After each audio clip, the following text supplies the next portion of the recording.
กราบสวัสดีพ่อแม่พี่น้องทุกท่านที่กำลังรับชมอยู่ในขณะนี้คุยและข่าวทั้งช่องตามติดชีวิตอีสานโดยทิดแดงคนไข้นำเอาข้อมูลแนวทางเรื่องราวข่าวที่น่าสนใจหลายสำนักหลายอาจารย์หลายแหล่งข้อมูลที่เพิ่นเอื้อเฟื้อแบ่งปันมาเอามาฝากตอนเว้าสู่กันฟังแลกเปลี่ยนมุมมองความคิดเห็นซึ่งกันและกันเด้อพี่น้องเด้อพอกันคลิปนี้นะครับขณะที่ทิดแดงกำลังเว้าอยู่นี่ 16:39 นาทีของวันที่21พฤษภาคม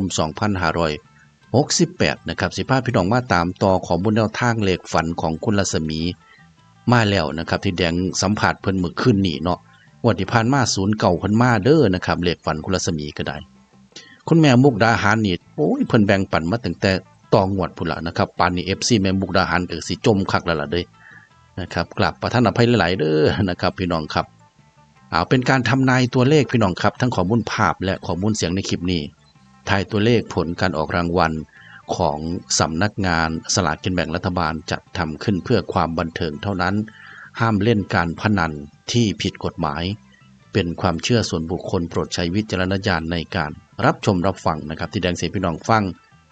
เอาฟังจากแม่มุกดาหารก่อนเนาะพี่น้องเนาะนะครับเสียนออกไปหน้าพอดีอยู่บ้านอยู่ครับพอดีแหละฉันเพราะว่าย่านมันลืมมันเป็นวันพระมื้อนี้เพิ่นมาก็สิว่าโอ้มื้อนี้วันพระเนาะแม่เนาะวันพระใหญ่นี่พุ่นน่ะครับแม่อันลงใส่กันซะหั่นเทิงสรุปเลยบ่มีโค้งสุดท้ายบ่มีหยังมีสรุปใบนี้เลยซะโอ้ครับอันโตของปูนาคนั่นที่มีไล่ให้เจ้าเบิ่งนั่นล่ะเพิ่นให้มีจังได๋แน่แม่จำได้บ่ของปูนาคเพิ่นให้เลขปลาใหญ่เนาะเลขปลาใหญ่เลขปลาใหญ่แหละเอา3ตัว530 630จ้ะแล้วก็470แต่ตัวนิ่นน่ะเพิ่นนิ่นอยู่ใน530เน้น530เนาะแม่เนาะเพิ่นทับนั้นนิ่น530ครับ3ตัว2ตัวเฮาก็นิ่น3003บัดนี้เพิ่นมาคืนนี้บัดนี้ย่ากับปู่ขาวมาคืนนี้นั่นเพิ่นว่าให้สรุปอยู่ในใบเดียวกันเด้อเพิ่นว่าเพิ่นสั่งจังซั่นเลยติแม่เพิ่นสั่งจังซั่นบัดนี้แหละเพิ่นของย่าน่ะกับของปู่ขาวน่ะเพิ่นให้614ให้614แล้วเราว่าใส่พิจารณญาณเฮ็ดเอาเราว่าเฮาก็หมุนเอาในหั่นแหละโอ้เพิ่นให้มาซ้ำนี้ติแม่ของย่ากับของปู่ขาวน่ะให้ซ้ำนี้เราให้3ตัวซ้ำนี้แต่ของปู่นาคนั่นน้ำปลาใหญ่เพิ่นให้ปลาใหญ่ให้น้ำปลาใหญ่บัดนี้เพิ่นว่าบ่ให้อีกพอให้วันศีลใหญ่มื้อนี้แหละคือจบแล้วว่ะบัดนี้เฮาก็มาตัดเหรียญเอาอยู่ในหั่นแหละคันว่า6เป็น9เนาะมันก็91นั่นแหละเลขกันนำซะหั่น91กัน914นำเห็นบ่งวดบางกี้เพิ่นให้191เนาะครับแม่มันก็มาแต้มเดียวบัดของอันนั้นก็มันมาออกลาวคือว่าเนี่ยมันก็เลยบัด90ของเพิ่นนั่นมันออกลาวแม่ผัดตัดทิ่มมื้อนั้นแม่บ่ลง หรือว่ามันออกลาวก็เลยย่าบัดนี้ทางอุบลเพิ่นโทรมาว่าแม่อันลงให้เบิ่งแหน่เทื่อพวกหนูอยากไปลาวว่าซั่นนะเทื่อเพิ่นอันนี้ก็เลยว่าสิให้สีแดงแล้วลงให้ดอกก็เลยว่ามื้อนั้นยันลืมนะก็เลยไล่หาเจ้าอันแต่ว่าแม่มาเสียงเบิ่งแล้วนี่แม่ก็ว่ามันเข้าอยู่ในคู530น่ะอยู่ในคูนี่แหละแม่เสียงเบิ่ง2คืนแหละฝันเกี่ยวแต่กับตัวเจ้าของฝันใส่เสื้อผ้าฝันไปอาบน้ำไปหยังกระซักสบู่แต่โตเจ้าของนี่แม่ก็ว่าบัดนี้บัดเมื่อคืนนี่แม่มาเสียงรถถ่ายอีกรถฝนสิแจ้งฝันว่าเขาน่ะพายเรือน่ะเรือลำเดียวเรือลำเดียวเด้อบัดนี้เพิ่นน่ะเฮ็ด3แถวแถวละ5คนพวกวัยรุ่นน่ะนะนั่งในเรือลำนั้น ในเรือลำนั้นน่ะเฮ็ดเป็นแถวแถวละหา3แถวบัดนี้เรือน่ะมันกุดทั้งหัวก็กุดทั้งท้ายก็กุด อ๋อ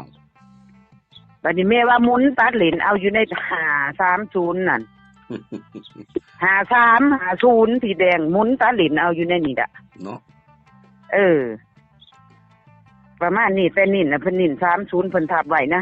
530นะครับ จ้าเป็นขีดกากบาทไว้ ตัว630 470นี่ก็คันแม่นพี่น้องขึ้นมากระตัดเอาเนาะ ก็ตัดเอาแต่ว่าเพิ่นเฮ็ดเป็นโล่งไว้อันนั้นนะครับ ก็บ่แน่ได้บางเทื่อเพิ่นนิ่นมันบ่โอนไปออกตัวโล่งก็มี แม่น มันก็ต้องหมุนเอาใส่พิจารณาเอาน่ะแหละแต่แม่น่ะแม่ซื้อหมุนเอาอยู่แล้วแม่นั่น หมุนบ่อันมองหมุนบ่มีปองฟิวอยู่แล้วล่ะติ มุงบ่มีปองผิวแต่ว่าตัวเพิ่นนิ่นเฮาก็หมุนหลายแน่จังซี่นะฮัลโหล ครับพี่น้องครับ คุณแม่มุกดาหารเพิ่นแบ่งปันมาแต่ที่แรกพุ่นเด้อนะครับ2เทื่อ3เทื่อเนาะก็ได้ร่วมใส่กันนี่ล่ะปู่ย่าเพิ่นว่าให้ร่วมใส่กันโลดว่าซั่นเลขปูนาคตั้งแต่มาที่แรกนะครับเพิ่นให้เป็นน้ำป่าใหญ่นี่30กับ70นะครับเพิ่นแม่เพิ่นจับ3ตัวให้530 630แล้วก็470นะครับแล้วก็53กับ50นี่ที่แดงตัดออกมาจาก530นั่นล่ะเพิ่นเน้น3003530นี่เด้อนะครับสำหรับเลขปูนาคพี่น้องครับแล้วก็มานี่ก็สิเป็นเลขปูเขาแล้วก็เลขย่านาคนะครับปู่ย่าที่คุณแม่บุกดาหารเพิ่นเคารพนะครับ614หางเดียวได้พี่น้อง614นะครับ616414นะครับมาตัดก็ได้เนาะก็กัน6เป็นเก่านำนะครับ914 9194จังซี่ล่ะนะครับแม่เพิ่นว่าคำว่านั้นเพิ่มเลขเงินห้างให้เพิ่นนำในเด้อทิศว่าซั่นเลขเงินห้างนี่55เด้อพี่น้องเด้อนะครับแม่เพิ่นไปบูชาเงินห้างโบราณมาตั้งแต่ฝั่งพุ่นเนาะ55นะครับพี่น้องครับเนี่ยบัดทีนี้สิพี่น้องฟังนะครับคุณรัศมีนะครับเพิ่น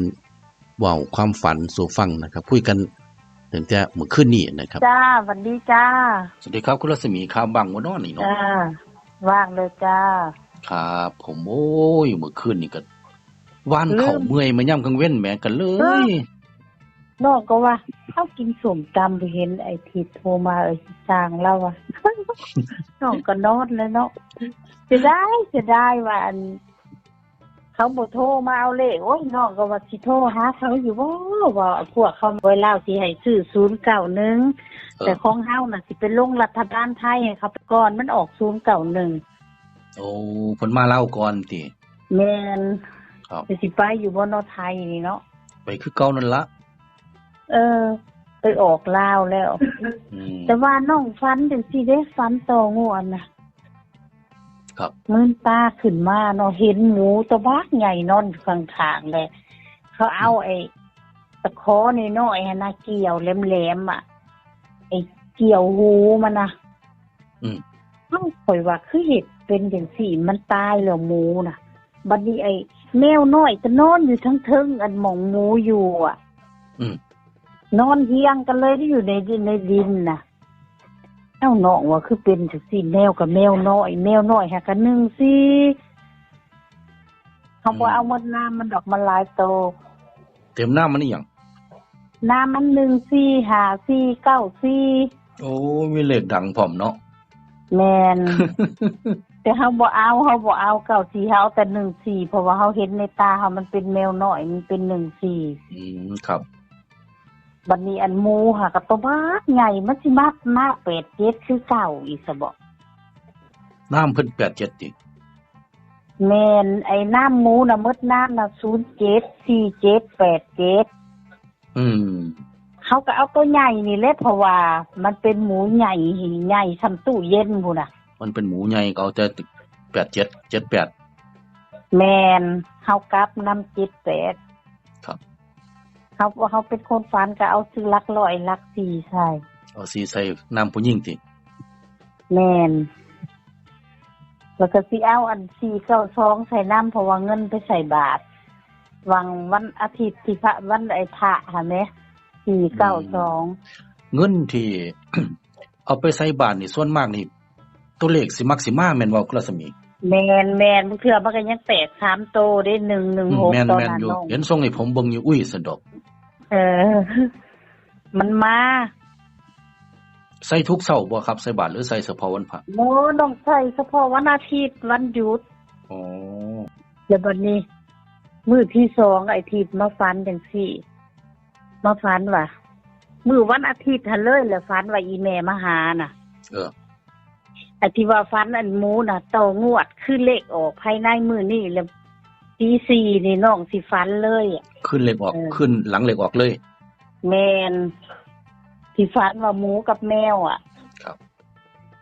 บัดนี้มื้อที่2มาฝันอีแม่น่ะ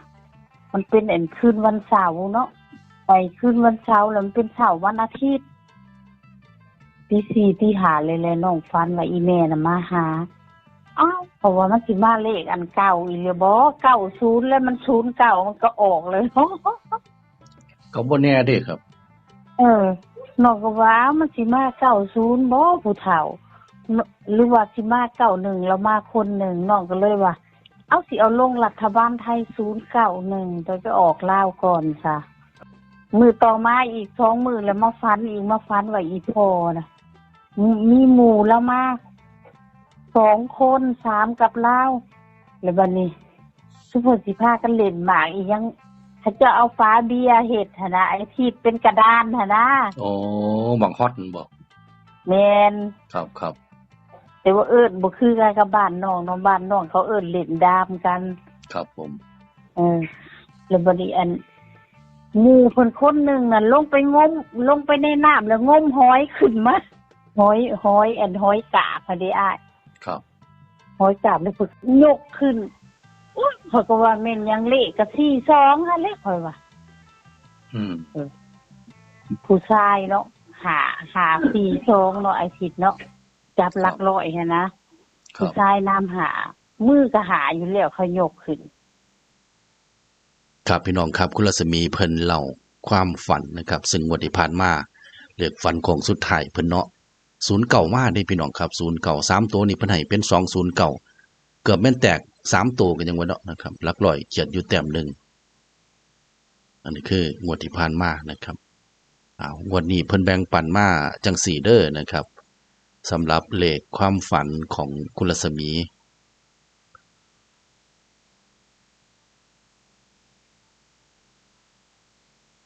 เนี่ยครับพี่น้องครับ091นะครับ487อันที่จริงเพิ่นมี478นำนะครับแต่ว่าที่แดงก็ลงหางเดียวนี่ก็ให้พี่น้องอวยเอากันแม่นพี่น้องขึ้นมักเนาะนะครับ395 355 542 492นะครับเน้นอยู่แถวทั้งเทิงนะครับมองที่เฮ็ดกรอบสี่เหลี่ยมไว้แล้วก็2ตัว90 91 92 95 97 148778 4255 6061 62แล้วก็65นะครับเน้นที่91 14 87แล้วก็95เป็นตัวเน้นนะครับอันนี้คือเลขฝันของคุณรัศมีนะครับในงวดนี้เนาะพิจารณาเบิ่งพี่น้องมักน้ำเพิ่นก็จังจวดจาดน้ำเพิ่นคือว่านั่นล่ะนะครับมักบ่คือเพิ่นบ่ถือกันบ่ตรงกันก็ขออนุญาตแนะนำว่าให้ผ่านเด้อเพราะว่าเป็นการทำนายตัวเลข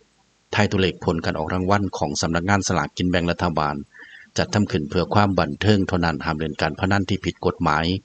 เป็นความเชื่อส่วนบุคคลโปรดใช้วิจารณญาณในการรับชมรับฟังขอบพระคุณพี่น้องทุกท่านนะครับขออยู่เป็นหมู่ให้กำลังใจซึ่งกันและกันในคลิปนี้พบกันใหม่คลิปหน้าพี่น้องผมสวัสดีครับ